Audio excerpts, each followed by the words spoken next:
تفضل تفضل. جميل. سيد ميثم تسمعني يا سيد ميثم؟ سمع. نعم اسمع.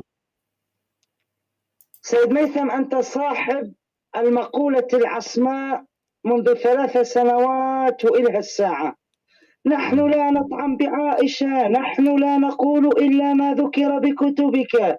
صار لي يومين أتفحص الكافي فتفاجأت برواية نقضت مقولتك العصماء يا حاج وعد يا سيد ميثم.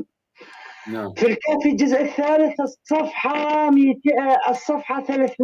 324 حديث صحيح عندكم عن أحمد بن محمد بن عيسى عن الحسين بن سعيد عن القاسم بن محمد عن علي بن أبي حمزة عن أبي بصير عن أبي جعفر عليه السلام قال: كان رسول الله صلى الله عليه وآله عند عائشة ذات ليلة فقام ينتفل فاستيقظت عائشة. اسمعوا يا أهل السنة والجماعة، اسمعوا ماذا يروى في كتب القوم عن عائشة، واضربوا صاحب المقولة العصماء بأكف من حديد. اسمعوا ماذا يقول كتابه. يقول: كان ينتفل رسول الله فاستيقظت عائشة فضربت بيدها فلم تجده فظنت إنه قد قام إلى جاريتها فقامت تطوف عليه فوطأت عنقه. هذا مكتوب في الكافي. اسمعوا يا أهل السنة والجماعة، والله هذا الحقد ليس من حاج وعد ولا من ميثم، بل موثقا في بطون أمهات كتبهم. اسمعوا الحديث ماذا يقول. يقول: عائشة ضربت بيدها فلم تجده فظنت إنه قام إلى جاريتها فقامت تطوف عليه فوطأت عنقه. حاشا وكلا أن تفعل هذا أم المؤمنين. فقال لها رسول الله صلى الله عليه وسلم وهو يدعو وهو يبكي ويدعو يقول: سجد لك سوادي ربي وآمن بك فؤادي، أبوء إليك بالنعم وأعترف لك بالذنب العظيم، عملت سوءا وظلمت نفسي. اسمعوا ماذا يقول النبي في بطون أمهاتهم عند الدعاء. يقول: ظلمت نفسي ربي فاغفر لي إنه لا يغفر الذنب العظيم إلا أنت، أعوذ بعفوك من عقوبتك وأعوذ برضاك من سخطك وأعوذ برحمتك من نقمتك وأعوذ بك منك لا أبلغ مدحك والثناء عليك أنت كما أثنيت على نفسك، أستغفرك وأتوب إليك. فلما انتهى نهض وقال: يا عائشة لقد أوجعت عنقي، أخشيت أن أذهب إلى جاريتك. هذا ما هو موجود في كتب القوم. إذا ثاني مرة ما تعيدها وتقول ما ثاني مرة ما تعيدها واسمعها منك هاي المقولة ميثم، ما أسمعها منك. خلصت؟ كملت؟ ما راح تقاطع. شنو اللي بالرواية طعن بعرض عائشة بهاي الرواية؟ شنو وين الطعن بعرض عائشة؟ هذه أبشع من الطعن في العرض، هذه أبشع. أنتم سويتم وصلتم صورة للمشاهد ولقارئ هذا الحديث أن عائشة تتجرأ رقبة رسول الله وأن تضرب رسول الله. حاشا وكلا، حاشا وكلا، والله استفزتني هاي الرواية، والله العظيم. والله العظيم والله جيد. من كتاب الكافي. ماشي. أولا شوف، الرواية ضعيفة بعلي بن أبي حمزة البطاني، كذاب ملعون، هذه أول نقطة. لكن أنا مشي لك إياها. يعني استفزتك الرواية وما استفزتك رواية كلوا غارت أمكم حينما تقول الرواية عند النسائي فضربت يد الرسول. طبعا للأمانة في بعضها ضربت يد الخادم، ضربت يد الرسول. يقول الألباني صحيح، ضربت يد النبي، ضربت يد الرسول. تقبل؟ ألو يا شيخ؟ هذه غيره. لكن هنا أنتم هنا هذا طعن مباشر، هنا طعن مباشر، هنا غيره، هناك فيها وجهة نظر. يعني طيب عائشة من قامت بهاي الرواية أيضا غيرة، لأنه قالت ظننت أنه ذهب إلى جاريتي. غيرة بغيرة.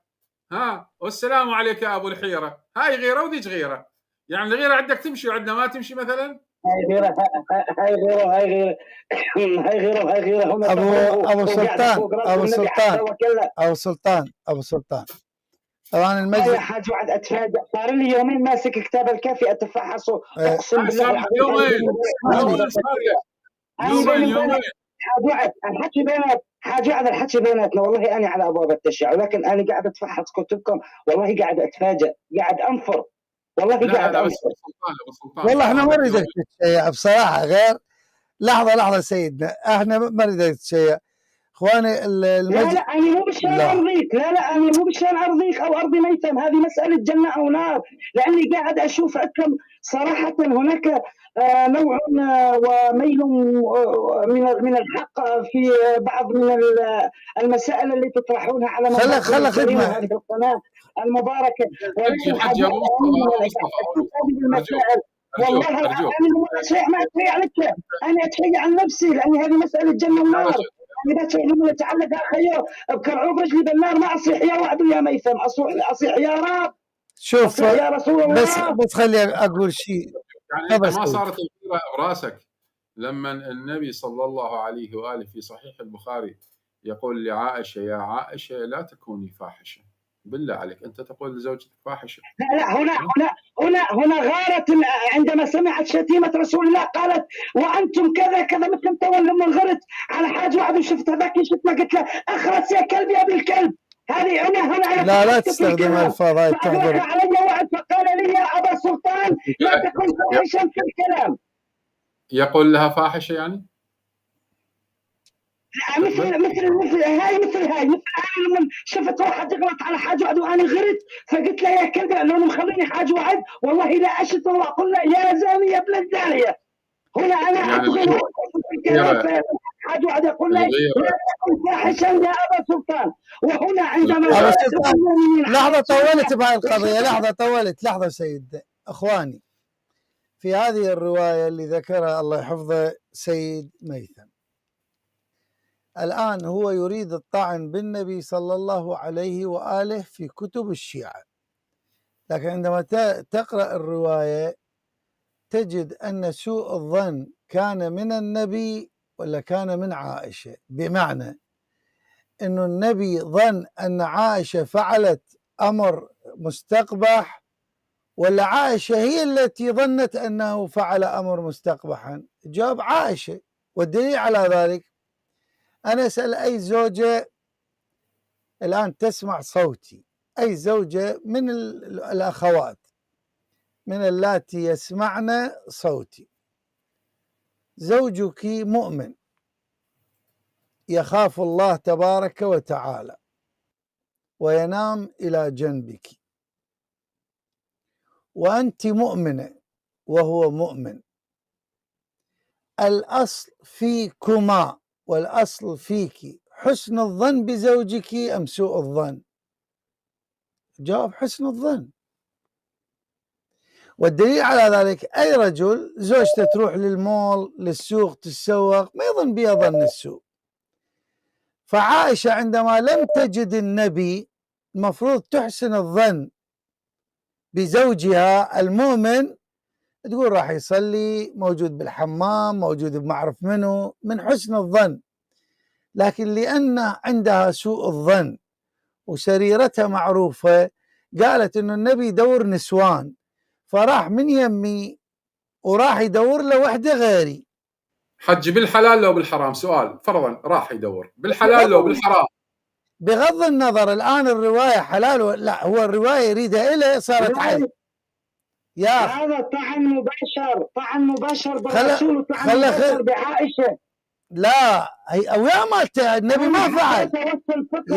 أنا عندما يا يعطي هالرواية من كتبه أنتم تشتمون عائشة. أبو سلطان اسمع، حدثنا سعيد بن عبد رب الصفار البغدادي، حدثنا الربيع بن ثعلب، حدثنا فرج بن فضالة عن يحيى بن سعيد عن عمرو عن عائشة قالت: فقدت رسول الله ذات ليلة من فراشي وظننت أنه قام إلى جاريته مارية، فقمت ألتمس الجدار فوجدته قائما يصلي، فأدخلت يدي في شعره لأنظر اغتسل أم لا، فلما انصرف قال: أخذك شيطانك يا عائشة؟ قلت ولي شيطان يا رسول الله؟ قال نعم.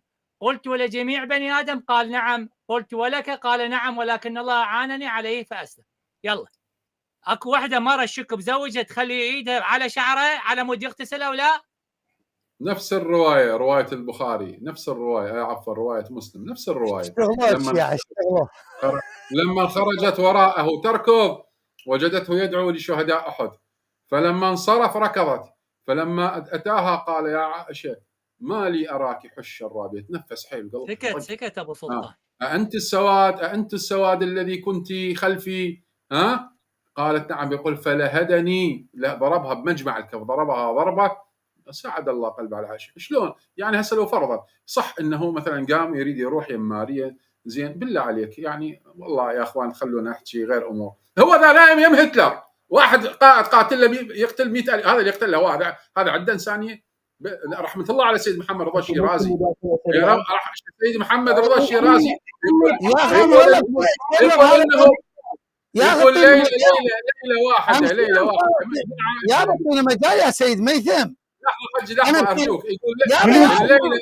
اعطينا مجال. انا ابتليت بلوى بالايد هتلر منو هتلر؟ بس خليني اسمع تعقيب ابو سلطان حج وعد، يعني ما يصير جبنا له روايه شو رايه بها يا اخوي؟ كل ما يجون تجيبوا لي سالفه مال الايد بالبرنامج.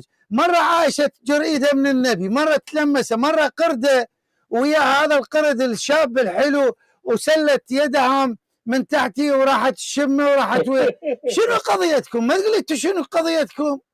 يعني انا مبتلي بل بالدر لي. هي الروايه لحظه عباس، هو ما قبل روايه الكافي، قبل روايه المعجم بالطبراني هاي قبله. اسمع حاج وعد، تعقيبي على ما اتى به ابا كريم، الا وهو أعدنا نحن أحاديث أم المؤمنين عائشة نفسرها كما يفسرها العقل والبرهان، ولكن أنتم تقولون ما نأتي إلا بما أنتم في كتبكم، وطلعت لما نبشت كتبكم طلعت في صندوق أسود تشتمون عائشة. يعني أنت قبلت هاي الرواية أبو سلطان ورفضتها في الكافي؟ لا، رفضتها في الكافي لاني كذبتم. انتم قلتم انه لا يوجد في كتبنا، يعني الروايه ما بيشي، ولكن فقط بسبب انه ما قلنا مصداقيه. ما عندكم انتم، ما عندكم مصداقيه للاسف. الروايه ما بيشي لانها موافقه للروايه السنيه، صح؟ شنو المصداقيه؟ امراه تشك في زوجها، ما عندها لا حلال ولا حرام، قامت والغرفه مظلمه. يا سلطان يا سيد بس اقرا لك شنو اعطونا مجال يا بتعطينا مجال. ايش فيك انت يا اخواني؟ شنو القضيه؟ يعني انا لما اقرا الان يقول رايت في الجاهليه قردة اجتمع عليها قردة. يقول وقد ساق الاسماعيلي هذه القصه من وجه مطول. ايش هي القصه؟ يقول كنت في اليمن في غنم لأهلي وأنا على شرف، فجاء قرد من قردة فتوسد يدها، فجاء قرد أصغر منه فغمزها، قال يلا هاي هم توسد يدها وهاي تلمس بيدها. شنو ابتليت بلواني؟ يقول فغمزها منه القرد الصغير، يعني هي نايمه مع القرد الكبير. اجى الصغير قام يغمز لها يقول امشي. يعني انت ليش تظلم القرده؟ قرده رجلها شايب، شافت لها واحد شباب ما صايره، ارادت تتغير، يعني شنو اللي بيها؟ لا بس انا مو يوم هالقضيه، انا يوم قضيه الايد. هو يقول سلت ايده، هذا يقول جرت ايده، هذا انا شنو مبتلي بلوى؟ يقول فسلت يدها من هم نفس العمليه، سبحان الله، من تحت راس القرد الاول سلا خفيفا وتبعته. تبعت منه الصغير، كبير ما يفيد، راحت للصغير. يقول وتبعته فوقع عليها، منه الصغير وقع عليها. يقول وانا انظر، كل هذا فيلم كامل ينظر. يقول ثم رجعت. مين؟ القردة تركت الزغير، وين تريد ترجع؟ تريد ترجع شلون عاشت تشوف الجارية، تريد ترجع تشوف انه تنام ويا الكبير حتى ما في شيء، ما في شيء. يقول رجعت فجعلت تدخل يدها تحت خد الأول برفق، حتى شنو؟ حتى لا يحس اخواني، حتى لا يحس. يقول فاستيقظ فزعا فشمها، شمها، قال هاي شمها الشمة سونار مالته شلب له قرد هو. يقول فاجتمعت القرود فجعل يصيح يا ناس، يا ناس هاي من زيادة من الراوي من وعد الله، يصيح يا ناس يا عالم، فهم بيدي فذهبت القرود يمنى ويسرى فجاءوا بذلك القرد أعرفه، جابوا الزغيرون قال له ولا تعال ولك لزملاك، فحفروا لهما حفرة فرجموهما. أنا أسأل سؤال، ابتلينا احنا بهذه الكتب؟ ابتلينا اخواني احنا كسنة، ابتلينا بهذه الكتب؟